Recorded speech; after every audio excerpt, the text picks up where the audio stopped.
Je suis avec Christina Alongo de l'équipe du Canada. Je suis désolée, on connaît le pointage maintenant, on sait que vous avez perdu, mais comment s'est déroulée la game pour toi? C'est sûr que ça s'est déroulé bien. On a commencé fort, on a commencé avec du chien dans nous, puis on a attaqué, on n'a pas laissé une attaque ou une défensive. On a travaillé fort tout le long, fait que c'est sûr qu'on a commencé très fort comme match jusqu'à la fin, je te dirais. Même en overtime, on n'a pas arrêté, même si eux, ils menaient par un, on est revenu avec un point, fait que ça montrait que le Canada, on a un peu de caractère. T'as pas l'air si déçu que ça. Pourquoi est-ce que t'as pas l'air si déçu? Bien, c'est sûr, je suis déçu, mais il y a eu beaucoup de bonnes choses dans le match.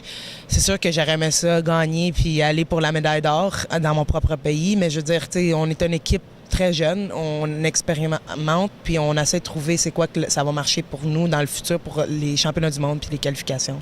D'ailleurs, tu es une joueuse qui est là depuis 5 ans. Comment est-ce que c'est d'être une des plus vieilles, d'amener les autres?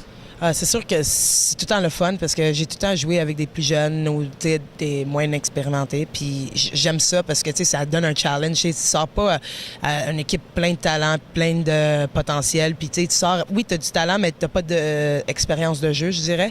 Fait que c'est le fun quand tu es les underdogs un peu, puis tu remontes, puis là tu commences à battre les équipes, les meilleures équipes dans le monde. Là, la joie, c'est... Tu sens dans un film de Disney. Oui, c'est ça. Puis là, justement, tantôt, on se sentait dans un film, la partie était vraiment égale, il restait 13 secondes, vous avez calé un arrêt. Qu'est-ce qui s'est passé? Qu'est-ce que vous avez dit? Le coach a juste pris les joueurs et on s'est mis en, comme... Regarde, on va jouer le jeu. C'est sûr que le coach pensait qu'il viendrait après moi parce que des dernières minutes de jeu, moi, j'aime ça. Là. Moi, c'est le meilleur moment. Là. C'est le meilleur moment de stress parce que toutes les équipes sont là puis tout le monde est prêt pour qu'est-ce qui va arriver. Fait que c'est le fun, tu sais. Puis je pense qu'on a juste dit, garde, on contrôle toute l'attaque puis on joue notre attaque puis on essaie d'avoir au moins un lancer dans le 13 secondes.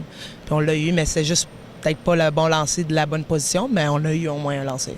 Fait que toi, c'est les moments que t'adores, ce stress-là. Ah ouais, c'est sûr. C'est tout le temps le fun. Là. C'est pas plate d'avoir toute la pression sur toi. Je sais pas, moi, j'aime ça. Puis là, parlant de stress, c'est quand même en 2011, tu as les championnats du monde à Shanghai. Comment est-ce que tu te prépares pour ça en étant une des vétérans? Bien, un tournoi comme ça, c'est sûr qu'on se prépare ici. On essaie d'autres joueurs, on essaie de donner des temps de jeu pour les plus jeunes, puis voir qui on peut amener, qu'est-ce qu'on peut faire avec notre équipe. Puis aussi, on a des camps d'entraînement qui s'en viennent au mois de janvier puis au mois de mars.